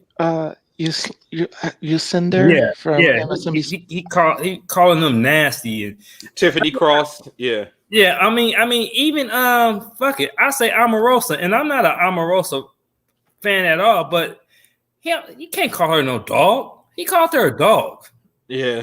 Like that shit should anger. Like this fucking racist ass white man sitting there and just gonna call her a dog like that. I don't give a fuck what his relationship was with Omarosa or how much I don't like her. You don't get you don't like, so we just have to do better because, you know, I was disappointed to see 36%. Like, I get now everybody gonna agree with her track record. I mean, you know, black men, we have criminal justice PTSD. You know, anybody that associated with courts, prosecution, DAs, you know, shit. Even me, I get it sometimes when people find out I'm a cop. You know, like it's like, you know, that PTSD kicks in. So that's understandable, but you have to also now if you're gonna take a position that, okay, I can't really fuck with her because she was a prosecutor or AG or whatever, that's one thing. But don't sell me that and then go to Trump. Right. That's what I'm lost on. Because I could list this motherfucker then like all those drug laws that Obama had repealed. He repealed the motherfuckers right back to where they were before Obama addressed them. He removed consent decrees from police departments because he said it was bringing down the morale in police departments that they were under consent decrees. Like shit that's currently affecting black people. Trump is constantly contributed to. He opened back up the private prisons. Like, just go down the list that all the shit that folks talk about. You criticize Joe Biden for supporting in 92. Well, Trump doing that shit in 2020. So to disqualify her, and I mean, I don't even like when like I brought this up when black men was like, well, you know, she fucked her way to the top, but you supporting this whole ass nigga who raw dog a porn star? That don't bother you? Yeah. Like come on, like are we really like, no, I want a porn star? Yeah, I mean, are we really gonna bring up her sex? Like, I've really heard black men attack her sex. Like, serious? And you ain't gonna say nothing about this whole ass nigga you over there supporting? So it's a huge contradiction. And like I said, you know what? Although, and I want to say this, black men, out of all the man groups, we support the Democratic Party, you know, more than any other group, more than anybody. But this whole thing, we're not exempt for sexism, and I definitely would like to see us do better and not support somebody that have constantly disrespected our women. And Donald Trump is like if you don't fuck with somebody for their political reasons or whatever, that's one thing. But right, this dude has delivery called black women monsters. Maxine Waters, I forgot her. He called her nasty. Like, you just go down the list. You just go down a list of people of black women. I mean, he has pretty much put the Black Lives Matter chicks' lives in fucking danger. Yeah. And so you know, I just think that you know, what we have to do, that 80%, is continue to uplift. We just have to turn it up, because some people, I don't think we're going to be able to change. It's just that 80%. We have to make sure we continue to overshadow that 20%, or whatever the percentage is that's disrespected, that's okay with sexism and misogyny and all that shit. The majority of us, the black men, we got to overshadow that shit, and we got to make sure that we check it when we see it, and we continue to encourage our women. Definitely. Ron, go ahead. Ron, I want to hear from you. Okay. I just first want to be, as a black man who was brought up in this misogynistic system and who has been the culprit of some of these things, these offenses against our black women, I just want to first just say, you know what, I'm sorry. That's kind of how you start the healing process, is say, you know, and I'm only speaking for with me and the things that I've done. As far as Kamala was concerned, I never really ever touched on her sex life. You know, some of the things I spoke on more had to do with the truancy laws, had to do with the, the folks that were incarcerated for marijuana. But I've also been that same person that, with that understanding now how our black women are treated, I'm always the first to forgive our black women and to say, you know what, even when Oprah was going through her things, I'm like, you know what, she's black. Let's just give her the benefit of the doubt. And that's kind of what we need to start doing with our women, is just having more compassion, because I don't think black men truly understand how deep the love black women have had for black men has been over the course of time. Like, it would have been easy for black women a long time ago just to say to hell with us and move forward and do with that whatever the hell it is they want to do. But the reality is, it is a must for us as black men to protect our black women and our children. Women, you know, first, and then the children second. Not, you know, depending on your situation. But now, with that said, I'll touch on some of the things that Quincy said. It's the least of us that seem to have the loudest voices in our community. The people who have been mistreated, some of the people who may have had issues with our black women, be it in high school, you know, like we always say that the punks in high school run to become officers. Well, it seems that the people who were shunned by our black women at a younger age, or even had mother issues, are now taking that and allowing that to fuel their future. And it sort of puts them in a position where they don't even see that the people that are trying to help them are the ones that they're disrespecting the most. And so I've been in a lot of different groups. I've seen some of the things that our women have complained about, and it's changed sort of some of the things that I do. I'm not a perfect person. I'm not a person that just, I've dropped every bad habit I have, but what I've done is at least acknowledge the wrongs I've done and try to do better. So what I would ask black men specifically is that we all make mistakes. Black men, black women, we're in a system and being conditioned to try to do the things that we see the dominant society do. With that said, once it's been brought to your attention that you are one of these people, it is your duty to first, again, like I did, apologize, to acknowledge that you've done something, and then to change your pattern going forward. So what I will say, and this is something I will do for black women, and it's something I haven't done, but when I do see things like this, I'm going to start going on those posts specifically and start calling these brothers out. And I may not be the majority in the group. I may get called a coon. I may get called a woman lover, or whatever the hell the terms are that they use for, Uncle Tom or whatever. But it is imperative that us as black men, we must stand up for our women and children, because other races see this. And as you notice, there's really no other group of men that disrespect their women the way that black men do publicly. Now, these other races may be beating the shit out of their women in private and doing all these other things which are harmful and more conditions that result from the society we're in, but they don't do it as much publicly as we do. And that's something we need to be well aware of, conscious of, and we need to make amends. And that's not only by saying we're wrong, but that's also changing our behavior, because change behavior is actually the result of understanding and habits. The next thing that we need to do is, as men, we need to sort of create a group and a council to start sort of targeting the issues and speaking amongst ourselves about them. We may get into a barbershop, and this is where a lot of the conversations are had amongst black men. And it's rare to see black men step up in a room full of black men that are speaking one way, hey, to hell with them hoes and all this type of stuff, and them to say, you know what, bro, hey, what you're saying is wrong. Like hold on a second, or even less, are you calling out these other women? Are you just targeting black women? And then what you want to do is you want to start asking them questions like, so what happened? Like, what's the relationship between you and your mother like? Personally for me, and I think a lot of people know, I lost my mother when I was 13. And so I always tell people that, the one thing I lack that a lot of black males who had mothers have is empathy. And with that understanding of what I lack, I try to now see my issue, address it unless it's brought to my attention. And then when it's brought to my attention, I don't like, no, that's not right. I try to be like, you know what? Let me critically look into who I am and the things I'm doing so that I can change that behavior.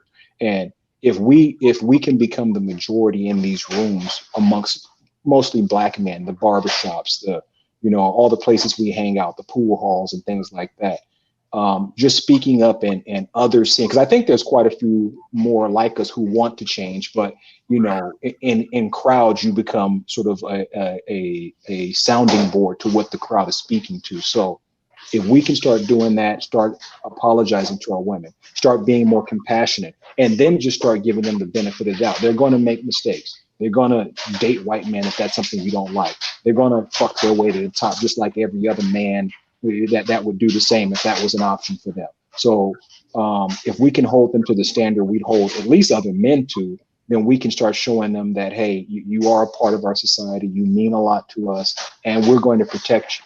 So I'll just end it there and let my guy Maine. You ready, Maine? Well, I think for me it's a little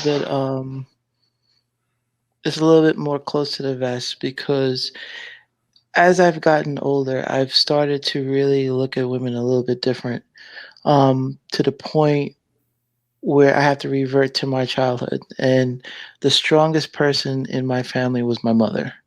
I come from a West Indian background where my aunts and my mom ran the family. Seeing the sacrifices in which my mother has done just to ensure that I have not just a proper upbringing, but a loving upbringing, and one which was, I was a little badass, but at the same time, a respectful upbringing. Um, as I get older and I'm looking and seeing everything that's going on, especially with Kamala, I'm seeing my mother. So for me, it's more of it's along the line of,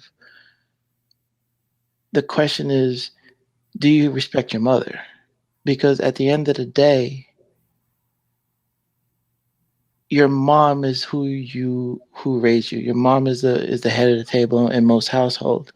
I think for women in general, there has to be that respect factor for them, regardless of whatever decision that they make in life. There's always that support. There's always that forgive and moving forward. I think the question that goes on is that it's not so much who are they, but the band-aids have been ripped off, and we have a society in which we have a case of men that are morally corrupt. Do you have the love in you to try and correct that corruption, or do you move on? And I think that as a society, that is a very delicate pain, and it requires a lot of patience, which some of us don't have. I know I don't have it. I try, but once I see it's a dead end, it's not necessarily a cut off, but it's a move on, because there's nothing in which I can do. Jumping back to the topic at hand, again, is more or less bringing up the question of, if that was your mother in that position, would you act the same way towards her? Because if you do, if you are willing to act that way, then you just don't respect anybody. You guys touched on a wide variety of things that were going through my head, and that's this is the one thing in which popped in my head. Q, you look like you're about to say something. Nope. Oh, he typed. Yeah. Let me read this from another Kamala, Kamala Gibson McElroy. Black women specifically aren't given enough room to evolve, whether it's our intellect, appearance, our interests. It seems every group has their own perception of how Black women should be. WEB wrote the double consciousness of Black women. We have to navigate a quintuple consciousness. Wow, that's amazing. That's deep. And again, like I said, for me, I just want to continue to have these conversations and open platforms like this, so Black women can kind of have that voice, because so long when they said we feel unprotected, when they so long said we feel neglected, so long when they say we feel like we're not treated as equal, like Black men be like, that ain't what's going on. They've been ignored. They've been ignored, or we'll be like, well, we all oppressed. So and I think we have to understand the degrees of oppression that are being dealt with. We have to understand the degrees of them having to deal with being Black and having to deal with being a woman in America. So because even them being Black women, they don't get the same benefits as a Karen in America. You know what I mean? So I think those are things that we have to be more conscious of, and we have to make sure that since we are now being a little more conscious of it, we are conditioning ourselves to put our arms around them more and help uphold them, help uplift them, and help support them more. So the next generation can be better because they see our example of trying to be better. And do you think that y'all think we think they're great now? You just wait till they get supported and watch the shit they're gonna do. Exactly. I mean, you really think they doing some shit. And think about the way they support us, and that's what makes me the most sad. The way they support us at every turn in everything, even when we are not supporting them. So the dumb shit we do. Well, I'll even take it a little bit further, Dame. Is like, look what's going on in politics. Just look at the women that have made such an advancement as far as in the Senate. Yeah. Look at the number of minority women compared to minority men. And there is that recognition. It's just that, and not to cut you off, Q, it's just that we've been conditioned to think that, oh, okay, they've been able to take it for that amount of time, so they can continue to take it. Right now, it's time we take that weight off their back. Yeah. All right, man. I thank y'all for. I was going to say. Go ahead, Quincy. Yeah, go ahead, Quincy. I was going to add, one of the most telling things for me, I know we always talk about, like, when we talk about the crime bill, how it was several things in the crime bill that was involved, that people voted on it for different reasons.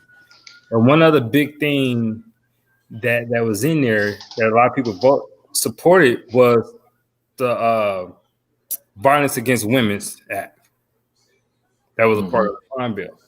What I found out was the reason why Biden had to put that in the crime bill, because violence against women wouldn't pass on its own.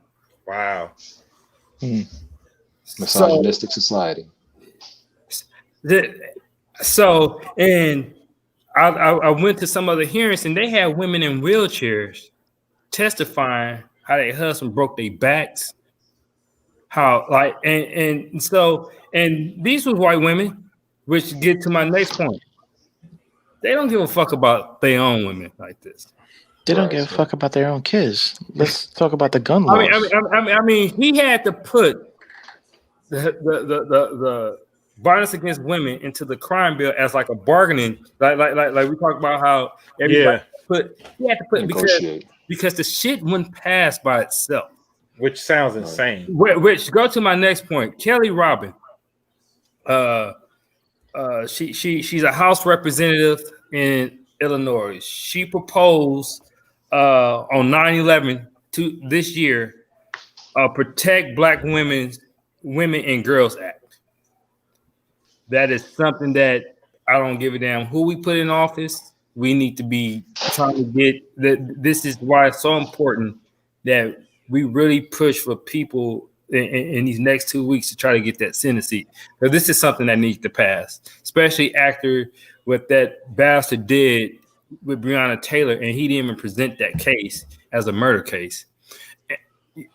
And that's why more and more shit is starting to come out. We have stuff like this, and this is why it's so important. I'm glad they told ICE you got to be specific, because as you can see, they don't even pass bills when it's just protecting white women. So we really have to be right specific when it's addressing black women, and that's a bill that was presented in September by Kelly Robin, a black woman, House representative. She's in Congress. That this is the type of stuff we need to be trying to push, because I think that the more black, when you look at what's going on in the bills and shit, black women are the ones doing it. Right. And they've always been at the forefront of speaking for us, helping us, supporting. Like they deserve it, and it's just up to us to speak to it. And I think to back to Kamala, I actually think she would be a good president. I really do. I think she have all the tools. And I just want to just make this point, and I'll stop. Being somebody that worked in the criminal justice system, I don't care how good of a person you are, you're never going to do everything right in an imperfect system. And a system that is not meant for us. My heart, every time I made an arrest, every time I did an investigation, let me tell y'all, my heart was always pure. I never tried to fuck over nobody, but especially none of us. Right. But I can't say that I always got it right, because I was working in an imperfect system. And whether you're a police officer, whether you're a district attorney or attorney general, if you work in that system, I don't care how black you are, I don't care how good of a person you are, the system is set up to fuck over us. Right. And you're just not going to get it right. Now, what you could do, you could become a senator or vice president and try to make things to change the system. Make it right, yeah. To make it right, which I think we need to acknowledge and give her credit for. Because at least she, the system was fucked up. Now I want to go back and try to change it. I mean, I think like the fact that I don't think people really understand, like Joe Biden was somebody that believed that marijuana was a gateway drug to crack and cocaine. Mm-hmm. Like all this new stuff that he's on, Kamala had a lot to do. She stopped throwing people in jail over marijuana way before it got like real popular. Right. It sounds like Joe be smoking myself. Yeah. Joe be smoking. It's so since this administration is moving towards, look, we want to legalize marijuana, and if you have a conviction, we taking that off your record. You know how many black men that helps? Man, everybody. They're just not, but yeah, you're right. You know how many? I know several at the just top of my head. How many black men that would help big time if that shit was removed from the record? So that's more voters, more fathers at home. I mean, so back to, I know people want to be critical of her record, but let me tell you, I don't give a damn how good you are, how good of a person you are. If you're working in imperfect, that's why I will always want her not defend her record. Just say, look, as good of a person, look, I don't care how good you are. The system is imperfect, and now I'm trying to change it. I did the best I could in an imperfect system. Yeah, I saw the system and then figured out, okay, I can fix it best doing this. Exactly. But I don't care how good of a person you are. If you're a district attorney, if you're a police officer, whatever, sometimes your hands are just tied by the law of how the system is set up, and it's what it is, unfortunately. Yeah, man. Well, we're the most forgiving people there are. How is it that we don't forgive our black women? That's what I so wonder. Like you said, conditioning, man. Like you said, conditioning, and just the way society is when it comes to, you know, the treatment of women overall, and then being put below us. And a lot of it is, you know, I don't want to get too deep into the psychology of it, but as black men, you know, even back during segregation and all that, you had to have somebody below you so you could feel like a man. You know what I mean? Like we see it in movies. Yeah, the whole world treats you. Period. Yeah, the whole world treats you like trash. So you got to be above somebody. And unfortunately, a lot of times that ended up being your black woman at home. You know what I mean? Well, we said this several times. You talking about the most educated group of women I mean, the most in educated America. out of everybody, but they also the lowest paid. Yeah, completely. Yeah. That's America. That's America. So we're gonna bring Chan in to give us the DM for today. Oh, we were good today, huh? We get a DM. Yeah, we was good today. We get to you know what I'm saying? We get our DM treat. That's right. Make Go it ahead. round. Make Go it ahead, Chan. raunchy. We went on a raunchy DM. Right. Man. Okay. Oh, damn! I'm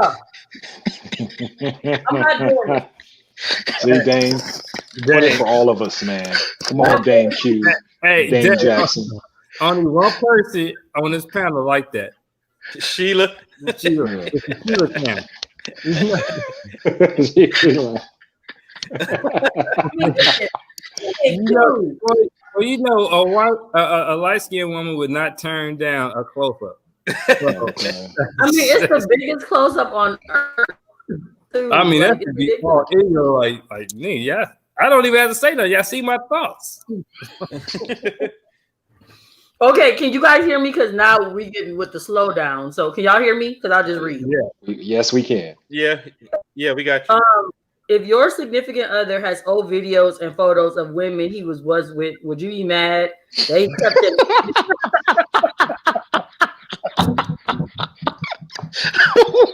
Let's let her finish, fellas. Let's let her finish. I know. Start over. Oh, that's it. That was it. Oh, I know this is not it, but I know this is touching the sensitive spot for you now or in the future. But thank you. Can I finish? All right. Or would you be mad if your significant other has videos and photos of women? Would you be mad if he kept them even if you started to date for over a year? Or would you not care since that's his past and you're his future? I deleted all my past photos and videos, and damn, I would feel more comfortable. Oh, you talking about yourself? No, it's a DM. It's an actual DM. Go ahead. Who wanna go first? You went in the dark. Ladies first. We didn't spoke enough. Look, everybody got a secret calculator. Just put it in a secret calculator and nobody would know. God damn, you giving up all this? That secret Excel spreadsheet don't work? Yeah, put it in a secret calculator. I would say, being realistic, I know that men do things like this. If it's something that's like accessible though, like in your phone, and if it's somewhere where I could have found it, that's when we got a problem. Right. If you have it in the way, I'm not going to try to I'm not going to go out of my way tearing through everything that you have to see if you have these photos. But I do think that after 1 year, though, probably not a good thing. I'm not married together, and he still has a need to. Yeah, I'm not going. If you still have a need to, are you gonna go? Sheila delayed. Okay. But yeah, if you still have a need to look at those, then there must be something that you still want about that woman. So that's the questions that would set off in my mind, because I'm feeling like if the relationship is done, you're supposed to be over with.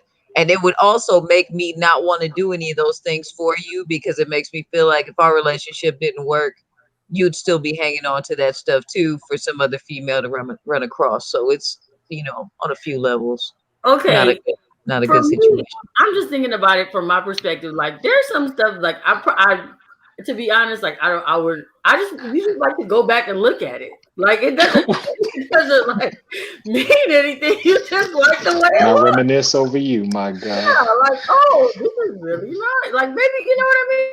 Like, is it different? No, because everybody. I got to throw that shit away. I get rid of a dude. I get rid of all the pictures. Is it different than like regular porn? Is it different than regular porn? Like, yeah, because that motherfucker you got access to. Ain't like a trophy case though. I mean, some people collect animals. Well, I got a personal story because I ended up in a situation where, this is old because of course we talking about video cameras. You had a Betamax porno.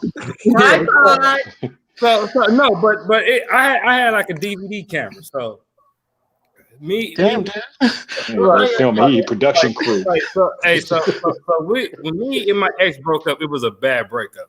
So it was one of them breakups where shit is going over the balcony. You really don't have a chance to like pack shit up and organize. It wasn't so I didn't know what I just took whatever I had. So I'm in a new relationship, and I always believed that my ex had whatever sex tapes or whatever at the time. And so I was like, you sure? She's like, yeah, I got it. I'm gonna get rid of them. I was like, cool. So I had nothing to worry about. So I was watching this tape.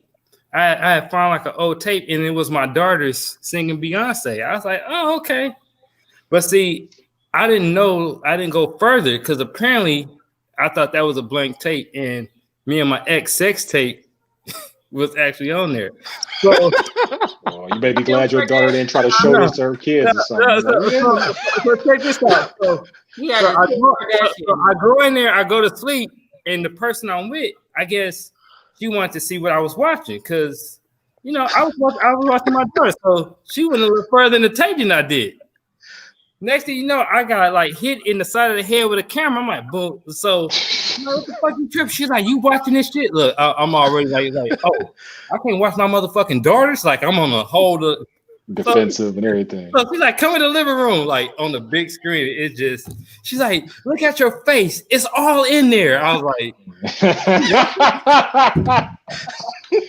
that says it all. And then she was like, you never put me in these positions. I'm like, wait a minute. How much did you watch of this shit? Yeah, like, shit, you sat here and watched the whole thing. Oh, yeah. She probably was like, trying to see what was different. Yeah. I'm not watching You had a lot of effort in that one. Yeah, I was like, you sweating more than normal. Because think about it. If it was something I would like immediately saw what it was and stopped. She was like, I'm not watching it. I'm not watching it. She knew what positions, and she was like, your face was so far. I was like, turn to 4508. Turn the time. Yeah, 40. Yeah, 43:29. Like, so I had to prove to her like, damn, what was that? What was that? So she had left. She was mad, but I was sad because my daughters was you cut into that. Yeah. Yeah, so I had to like destroy the tape, and so when she came home, she was looking for the tape and she saw it in the trash can. So that got me off the hook. But no more Kennedy. I say no more Kennedy being tape. No, it was actually Kennedy and Simone. They were singing it. It was one I kind of regret it now because it was a rare clip of them actually singing Beyonce together. But they would be trying to go further along. Like Kennedy gonna see how she was created. She should keep on. Young whippersnappers, what we used to have to deal with back in the day, film like tape and all that shit. You guys are in the cloud now. Yeah. So we're saying we can get rid of everything. No pictures, I'm not quite sure I'm with my woman like going back looking at her ex like smash. Like what the fuck is that? Yeah, like, what are we doing? Well, you know, man, us man shit. We ain't with none of that shit. And the DM, it was a year, so that's quite a bit of time for you to look and remember and be done. Yeah. Not really. Yeah. Okay, Mark. Wait, you said that Mark said, "Shit, I got mine." No. They were in a relationship for a year. Relationship for a year. Nah, that's not enough time to destroy nothing. No, I gotta get married. Huh? So marriage is when you destroy. Wait, I didn't hear you. Marriage is when you gotta destroy shit. You heard me. No, I didn't hear you. I didn't really. How long you keep yours? If you saying a year, ain't that long. My shit cloud on Mars. My shit's forever. Different phones. When I still got that BlackBerry. No, when I was in Cali, shit. I noticed Dame, you not on here, Dame, but that's Dame strategically. You know what? Let them take over. This is evidence. No, I mean the thing is when you're younger and all that, like you hold on to that stuff. After a while, you mature, and when you get rid of stuff because it's like, what's the point? Right. It's like depending upon how the relationship goes, like you find yourself catching emotions. Yeah. It's like, why would you want to even put yourself through that? After a while, it's like, okay. Like you setting yourself up for some shit. Right. Well, I guess you made Hey, the point. Like you actually still, if you have access to the person, so Mhm. Like that's something someone in their 20s do. Once you get out of that 20s, you don't really do all that stuff. well, that's a good reason to stay single. You can keep all your Plus, these motherfuckers are lethal now. I don't know. Like you record, TikTok. hey, you record stuff. Your shit pop up on it's the just forever. Yeah, on the internet. right.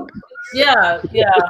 Now, Q, answer me this, Q, because I think, and I'll speak to my own personal situation. You know, I had gotten married, and I still have my box of numbers. You know, you used to have the shoe box with the numbers and Oh shit. yeah. Oh man, she did a sweep of my shit, and I just, and I not that I even looked at it still. I didn't realize this shit for probably 2 years after. Like, wait a goddamn second, where'd my shoebox go? Like, oh, I threw that shit out years ago. Like, what the fuck? Like, ain't this about a bitch? Like, what'd you need it for? Like, I didn't need it for nothing. I'm just saying, like, But also too, those are just trophies. The fact that you didn't notice it, Right. That said a lot. Yeah, I didn't even realize it. That Like, did. If a couple of years passed, and yeah, I was like, I threw that away years ago. If you'd have been I just the got next shit day, like, where my numbers at? Then you probably yeah. But I'm just like, wait a damn second. Where And did my shoebox go? we talk about tapes and shoeboxes numbers. they were talking about on the phone. But like I said, when you're changing phones, half that stuff is going anywhere. Yeah. Hey, but I actually do have phones. I got my first cell phone like in the garage. Like I had Blackberries. What was it? Palm? You guys remember the Palm? Palm Pilot. Palm. Yeah, Palm was like the first smartphone where you had the little stylus and shit. Like I got all those still. Okay, Dave, you can come back. We'll come on back in. It's your turn, Dave. When you pop back in. Now, Dane. Oh, they gonna brought the door. Ain't this about nothing? This boy got ammo. She like, yeah, Daddy, tell us. Okay, Dave. We see your play. It's all good. Me slipping. Hey man, Uncle Radio, we want to thank everybody for joining us. We'll see y'all. We'll see Silence y'all. Speaks volumes. We'll see y'all next week. I got a little one to put to sleep. We're gonna get out of here. She ain't nowhere near ready to go to sleep. Peace.